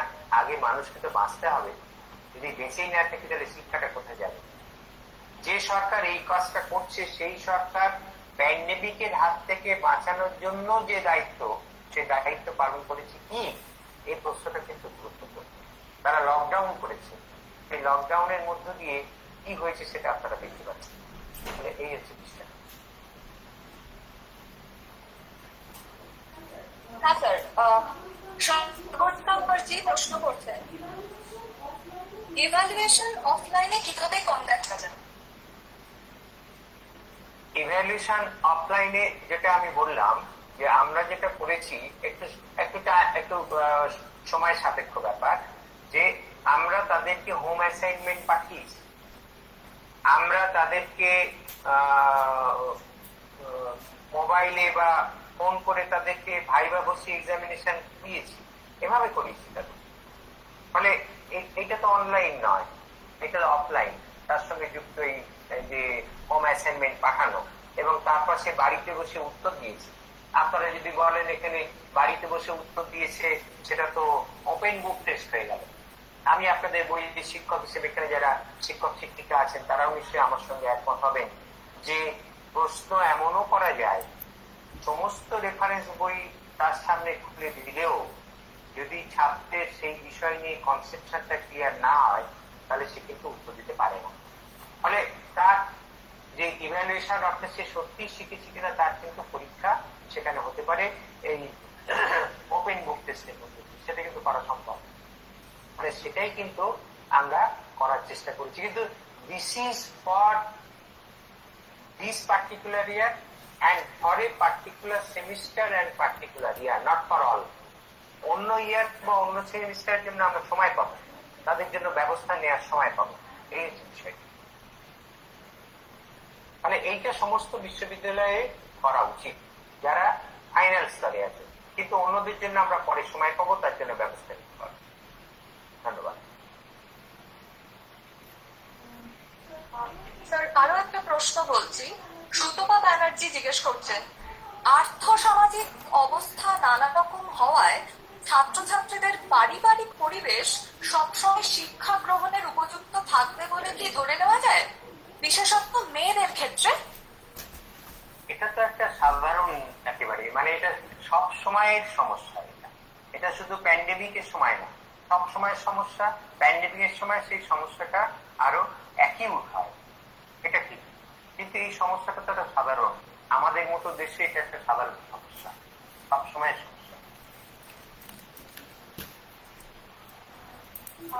সুজিত কুমার পাঁজা প্রশ্ন করছেন, যারা ডিজিটাল প্ল্যাটফর্ম ব্যবহার করতে পারছে না সেই সমস্ত ছাত্রছাত্রীদের কাছে আমরা এখন কিভাবে পৌঁছতে পারবো? এখানে শিক্ষকদের ভূমিকা কি? শিক্ষকদের ভূমিকা মানে আমরা তো যেহেতু রিচ করতে পারছি না, ফলে তাদের যদি ফোন নাম্বার থাকে তার মধ্যে দিয়ে যোগাযোগ করা, যদি তাদের ইমেল আইডি থাকে সেটা যদি অ্যাক্সেসিবল হয় তার মধ্যে দিয়ে যোগাযোগ করা। যেমন যাদবপুর বিশ্ববিদ্যালয় যেটা করেছে, সবার ইমেল আইডি শিক্ষকের কাছে অ্যাভেলেবেল করেছে, সবাই ফোন নম্বর যেটা সে ভর্তির সময় দিয়েছিল সেগুলোকে অ্যাভেলেবেল করেছে, এবং তার মধ্যে দিয়ে আমরা কথা বলার চেষ্টা করেছি, আমরা ডায়ালগ করার চেষ্টা করেছি, এবং তার মধ্যে দিয়ে তাদের যে ডিস্ট্যান্স মোড পরীক্ষা সেটা আমরা করার চেষ্টা করেছি। কিন্তু এটা একজন শিক্ষক কিন্তু পারবেন না, তার কাছে সেটাকে অ্যাভেলেবেল করতে হবে। সে অ্যাভেলেবেল করার জন্য বিশ্ববিদ্যালয় কর্তৃপক্ষকে বা কলেজ কর্তৃপক্ষকে সে দায়িত্ব নিতে হবে, কারণ ভর্তির সময় যে ডেটা সেটা তাদের কাছে আছে, ফলে সেটা অ্যাভেলেবেল না করলে এই কাজটা সম্ভব হবে। ফলে হলে যদি সেটা অ্যাভেলেবেল হয় তখন তারা পৌঁছতে পারবেন, পৌঁছে কথা বলতে পারবেন, নতুন কথা বলা সম্ভব না। আজকে তো ছাত্রছাত্রীদের মধ্যে কিন্তু একটা মানে মানে ডিমোরালাইজেশনের একটা এফেক্ট, একটা হতাশাজনক পরিস্থিতি সত্যি তৈরি, এবং সেটা খুবই দুঃখজনক। শিক্ষক হিসেবে আমাদের কাছে সেটা খুবই দুঃখজনক, সত্যি তৈরি। ফলে তার থেকে তাকে তোলা, রক্ষা করা, সেটা দায়িত্ব নিশ্চয়ই শিক্ষকদের, শিক্ষক শিক্ষিকাদের। ফলে তারা সে দায়িত্ব যেভাবে নিতে পারেন সেটা তাদের নিতে হবে, কিন্তু রিচ করার চেষ্টা করতে হবে, এবং সেখানে কর্তৃপক্ষের, কলেজ বা বিশ্ববিদ্যালয় কর্তৃপক্ষের সাহায্য তো নিশ্চয়ই লাগে।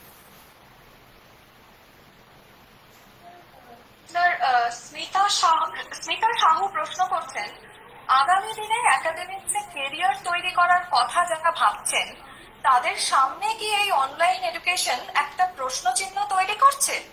প্রাইভেটাইজেশন প্রসেস শুরু করার এটাকে কি সরকার সুবর্ণ সুযোগ মনে করছে? একেবারে একেবারে এই কারণে এই প্রশ্নটা আমি বলার সময় মিস করেছি, যে শিক্ষার বেসরকারীকরণের যে প্রচেষ্টায় সরকার শিক্ষার আর্থিক দায়িত্ব নিচ্ছে না। তাহলে শিক্ষার আর্থিক দায়িত্ব না নিলে কি হবে? বেসরকারীকরণের রাস্তা ক্লিয়ার হবে, এবং এই যে বেসরকারীকরণের রাস্তা কি করে ক্লিয়ার হবে না, এই অনলাইন প্ল্যাটফর্ম গুলো কারা পরিচালনা করবে, তার যে ইকুইপমেন্ট গুলো সেটা আসবে করতে, সেই মার্কেটটা কারা দখল করবে? সেই মার্কেটটা দখল করবে কিন্তু এই যে যারা মোবাইল বিক্রি করবে, যারা সার্ভিস প্রোভাইডার, অর্থাৎ ডেটা সার্ভিস প্রোভাইডার যারা, তাদের উপরে সমস্তটাই নির্ভরশীল হবে। এবং সরকারি যে শিক্ষা প্রতিষ্ঠানগুলো, সরকার পোষিত শিক্ষা প্রতিষ্ঠানগুলো, তারা কিন্তু এইগুলো কখনোই ব্যবহার করবে না, তারা নিজেরা এগুলো প্রোভাইড করবে না। ফলে বেসরকারি শিক্ষা প্রতিষ্ঠানগুলো উচ্চ মূল্যে যারা শিক্ষা দেয় তারাই কিন্তু এগুলোকে ব্যবহার করবে, এবং শিক্ষার বেসরকারীকরণের রাস্তা একটু পরিষ্কার হবে।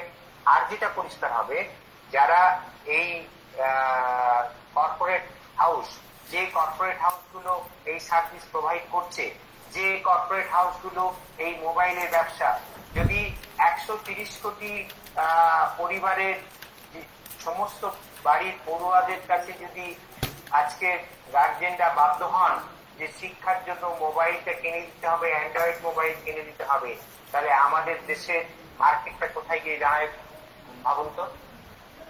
মার্কেটটা কোথায় গিয়ে দাঁড়ায়? মানে এগুলোকে তো ব্যবহার করতে হবে, এই ব্যবহার করার একটা জায়গা কিন্তু তারা তৈরি করেছে।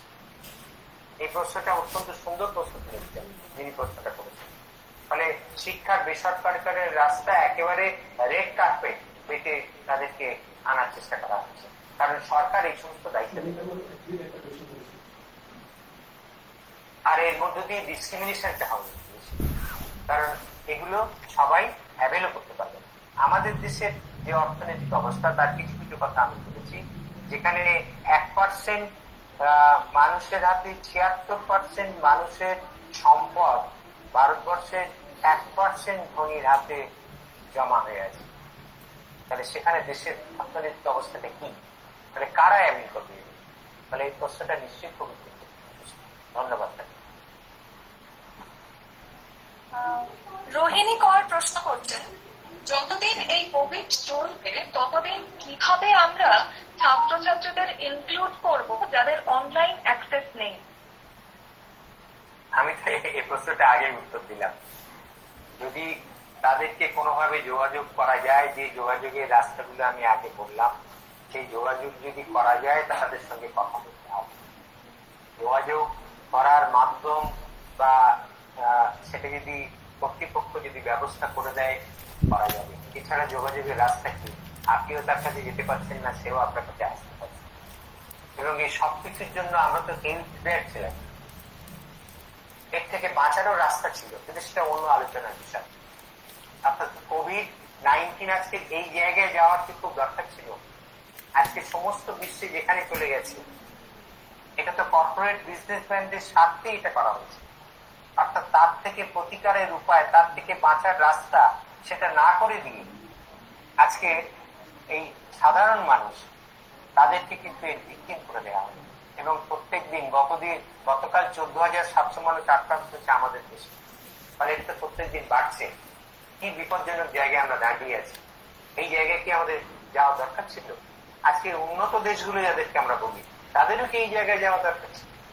দরকার তো ছিল না। কারণ কর্পোরেট বিজনেসম্যানদের বিজনেস ইন্টারেস্টে ইন্টারন্যাশনাল যে ফ্লাইট, ইন্টারন্যাশনাল ফ্লাইট ওপেন করেছে, উহানের সঙ্গে ইন্টারন্যাশনাল ফ্লাইট ওপেন করেছে। যে উহানকে যদি অন্য আলোচনা, যে উহানকে চায়না তার গোটা দেশ থেকে আইসোলেট করেছিল, বিচ্ছিন্ন করেছিল, সেই উহানকে কিন্তু চায়না নিজেও ইন্টারন্যাশনাল ফ্লাইটের মধ্য দিয়ে সেটা ওপেন রেখেছিল। এবং যারা তাদের সঙ্গে আসছিল তারাও জানতো যে উহানের অবস্থা। মানে এইভাবে উহান থেকে ছড়ালো। চায়নাও যেমন দায়ী, আবার অন্য দেশগুলো যারা তাদের সঙ্গে যোগাযোগ রাখলো, ইনক্লুডিং ইন্ডিয়া, তারা কিন্তু দায়ী। তারাও এই সব কিছু জানা সত্ত্বেও কিন্তু এই যে ট্রান্সমিশন একটা দেশ থেকে আর একটা দেশে তারা করলো, ফলে এই জন্য দায়ী তারা। সাধারণ মানুষের জন্য কিন্তু এরা কিন্তু দূর করে। এরা কর্পোরেট বিজনেসের ইন্টারেস্টেই কিন্তু এই জায়গায় নিয়ে গেছে। আজকে এর থেকে বাঁচার রাস্তা কোথায়? সাধারণ মানুষ কি করে বাঁচবে? যাই হোক, এটা অন্য প্রশ্ন, অন্য আলোচনায় হিসেবে। শ্রাবণী বরণ মন্তব্য করেছেন, I don't support online practical classes has been totally stopped in our science subjects, not satisfied in taking theory class also. এবং এরই সূত্র ধরে সঙ্গীতা দে সরকার প্রশ্ন করছেন, what can be done in the case of practical classes? It is not possible to continue practical classes online. Should the syllabus be correspondingly slashed? Exactly, অনলাইনে তো practical class একেবারেই সম্ভবপর নয়। যারা অনলাইন এডুকেশনের কথা বলছেন তাদেরও ভাবা দরকার যে প্র্যাকটিক্যাল ক্লাস তো কোনোভাবেই সম্ভব না। প্র্যাকটিক্যাল ক্লাস তো হবে কি করে? স্ল্যাশ করলে, মানে সিলেবাস স্ল্যাশ করলে তাহলে কি শিখবে তারা? থিওরি এবং প্র্যাকটিসকে যদি এক জায়গায় না করা হয় তাতে সত্যি কিছু শিখবে না। তাহলে থিওরিও যেমন চর্চা করতে হবে, প্র্যাকটিক্যালি চর্চাটা করতে হবে, ল্যাবরেটরিতে তাদের যেতে হবে। ফলে সেটাকে স্ল্যাশ করে সত্যি তো কোনো লাভ নেই। ফলে এই মুহূর্তে যদি আমরা বলি যে প্র্যাকটিক্যাল ছাড়া থিওরি ক্লাস শুরু হোক এবং অনলাইন শিক্ষা হোক, তাহলে তো কার্যকরী শিক্ষা সেটা হবে না। বিশেষ করে সায়েন্সের ক্ষেত্রে, ইঞ্জিনিয়ারিং এর ক্ষেত্রে এটা তো একেবারেই সম্ভব না। শুভদেব মন্ডল প্রশ্ন করছেন, স্বাস্থ্য এবং সামরিক কোনটা কোথায় রাখবেন প্রায়োরিটি ওয়াইজ? শিক্ষা বেসরকারি হলে তো শিক্ষাটাও ব্যবসাতে পরিণত হবে। অবভিয়াসলি স্বাস্থ্যকে তো প্রথমে রাখা হবে, নিশ্চয়ই একে নয়, মিলিটারিকে নয়, তাকে নিশ্চয়ই আমরা প্রথমে রাখবো না। শিক্ষাকে, স্বাস্থ্যকে প্রথমে রাখবো। আগে বাঁচতে হবে, তারপরে শেখাতে হবে, দুটোই তো করতে হবে। তাহলে নিশ্চয়ই স্বাস্থ্য প্রথমে থাকবে, আগে মানুষকে বাঁচতে হবে। বর্তমান এই মুহূর্তে আগে প্রথম প্রয়োজনটা কিন্তু মানুষের বাঁচা, মানুষকে বাঁচানো। খুবই সুন্দর প্রশ্ন। রিনি সোম প্রশ্ন করছেন, ছাত্রছাত্রীদের ওপর বঞ্চিত হওয়ার যে মানসিক মনস্তাত্ত্বিক চাপ, সেটা দূর করার কোনো উপায় কি আমাদের শিক্ষকদের আছে? শিক্ষকদের নিশ্চয়ই এই ভূমিকা আছে। আজকে ছাত্রছাত্রীদের মানসিক যে অবস্থা, সেখানে শিক্ষকদের ভূমিকাটা সব থেকে গুরুত্বপূর্ণ। বাড়িতে গার্জেনদের যেমন ভূমিকা আছে, কিন্তু শিক্ষকদের ভূমিকা আরো অনেক বেশি গুরুত্বপূর্ণ। ফলে শিক্ষকরা তাদের সঙ্গে যদি ডায়ালগ করতে পারেন কোনোভাবে, স্কুলের ক্ষেত্রে সেটা সম্ভব, কারণ স্কুলটা অনেকটা একটা লোকালিটির মধ্যে, খুব বেশি দূরত্বের মধ্যে না। কলেজে বা বিশ্ববিদ্যালয়ের ক্ষেত্রে সেটা অনেকটা দূর। কিন্তু যদি সম্ভব হয় তাদের সঙ্গে কথা বলা, ইমেলে কথা বলা, ফোনে কথা বলা, এই কথা বলাটা কিন্তু আজকে খুবই জরুরি। সত্যি তারা অত্যন্ত বিষাদগ্রস্ত অবস্থায় আছে, এবং এটা বাড়ছে আস্তে আস্তে। পরিবারের মধ্যে এগুলো বাড়ছে, ভীষণভাবে বাড়ছে।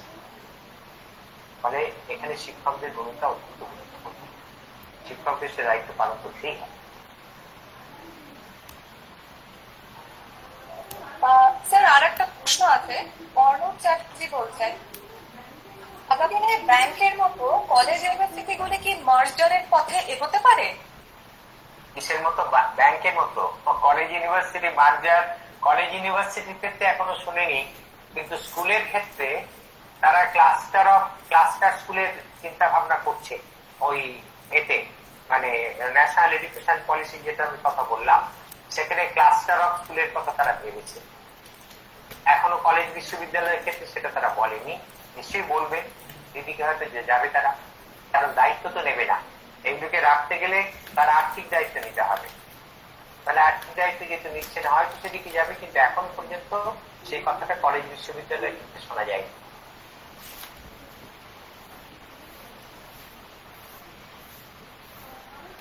আরো একটা প্রশ্ন উঠেছে স্যার। শুভজিৎ রায় জিজ্ঞেস করছেন, তাহলে আমাদের পদক্ষেপ কি হওয়া উচিত এই প্রাইভেটাইজেশনের বিরুদ্ধে? প্রাইভেটাইজেশনের বিরুদ্ধে আমাদের ছাত্র, শিক্ষক এবং অভিভাবক তাদের সবার আন্দোলন গড়ে তোলা দরকার। আমি আন্দোলনের শব্দটাই ব্যবহার করছি। আন্দোলন ছাড়া সত্যিকারের কোনো রাস্তা নেই। আমরা সেভ এডুকেশন কমিটি থেকে সেই আন্দোলনের কল আমরা করেছি। আমরা সেভ এডুকেশন কমিটি থেকে আমরা গিয়েছি, আপনাদের আগেই বললাম, আমরা গিয়েছি রাজ্যপালের কাছে। আমরা সেভ এডুকেশন কমিটি থেকে একটা আন্দোলন আমরা আগেই করেছিলাম। এই যে যখন ইংরেজি ভাষা অ্যাবলিশড হয়, যখন এই নো ডিটেনশন পলিসি ইন্ট্রোডিউসড হয়, অর্থাৎ পাস ফেল কোথা উঠে যায়, তখন সেভ এডুকেশন কমিটি এটার বিরুদ্ধে আন্দোলন গড়ে তুলেছিল। এবং সে আন্দোলন গড়ে তোলার ফলেই আজকে এই ইংরেজি ভাষা গত শতাব্দীর শেষের দিকে চালু হয়েছে। 78 সাল থেকে এটা উঠে গিয়েছিল, 98 এসে আমরা চালু করতে পেরেছি 20 বছরের আন্দোলনের ফলে। ফলে আন্দোলন একমাত্র রাস্তা। এবং দ্বিতীয়ত যেটা আমরা বলছি, এই যে পাস ফেল তুলে দেওয়ার ফলে শিক্ষার সমূহ কি হয়েছে, এটা বহু স্ট্যাটিস্টিক্স দিয়ে আমরা দেখেছি। এতে কোনো কিছুই শেখেনি, না শিখে কেবলমাত্র একটা ক্লাস থেকে আরেকটা ক্লাস উঠে গেছে, ক্লাস 9 পর্যন্ত উঠেছে, তারপরে গিয়ে ভর্তি পেয়েছে। এ সমস্ত তথ্য আমরা পেয়েছি। এবং এইটার নিয়ে আমরা all India save education committee থেকে সর্বভারতীয় ভিত্তিতে আমরা আন্দোলন করেছি। এবং তার ফলে ক্লাস 8 পর্যন্ত এই যে নো ডিটেনশন পলিসি তারা ইন্ট্রোডিউস করেছিল, সেটাকে অন্তত একটা জায়গায় ফিরিয়ে আনা হয়েছে। যদিও আমরা যা চেয়েছিলাম, দাবি করেছিলাম, সবটা হয়নি, কিন্তু তারা ক্লাস 5 আর ক্লাস 8-এ দুবার পরীক্ষা নেবে, এটা তারা নীতি হিসেবে ঘোষণা করেছে। পার্লামেন্টে আইন তারা সংশোধন করে এটা করেছে। আমি এই উদাহরণগুলো এই কারণে দিলাম, আন্দোলন ছাড়া সত্যিকারের সত্যি রাস্তা নেই। আজকে এই যে বেসরকারীকরণ, একেবারে চরম বেসরকারীকরণের রাস্তা তারা যাচ্ছে। এবং এটা তারা শুরু করেছে সেই জাতীয় শিক্ষানীতি যখন রাজীব গান্ধী মহাশয় যখন ছিলেন প্রধানমন্ত্রী ছিলেন, তখন যে জাতীয় শিক্ষানীতি, যেটা NP86 আমরা বলি, 86 সালে তখন যে জাতীয় শিক্ষানীতি চালু হয়েছিল, তখন থেকেই এই শিক্ষার বেসরকারিকরণের রাস্তা তারা গিয়েছে। এবং তখন বলা হয়েছিল যে education is an unique investment, অর্থাৎ শিক্ষা ক্ষেত্রে যারা কর্পোরেট মালিকরা টাকা ইনভেস্ট করুক, এখান থেকে প্রচুর প্রফিট তারা তৈরি করতে পারবে। যেমন শিক্ষা এবং স্বাস্থ্য, এই দুটোর ক্ষেত্রেই একই। শিক্ষা স্বাস্থ্য নিয়ে মানুষ ভাবে, অভিভাবকরা ভাবেন, কারণ তারা তাদের সন্তান সন্ততিকে বাঁচাতে চান এবং শিক্ষিত করতে চান। ফলে তার জন্য তারা যে কোনো মূল্য দিতে প্রস্তুত। ফলে এখানেই ইনভেস্ট করুক, অর্থাৎ education is an unique investment, এটা 86 সালে বলা হয়েছিল। এবং এখনো সেই রাস্তায় তারা, এবং এখনো মানে এই রাস্তায় তারা আরো বেশি করে এই রাস্তায় চলে যাচ্ছে।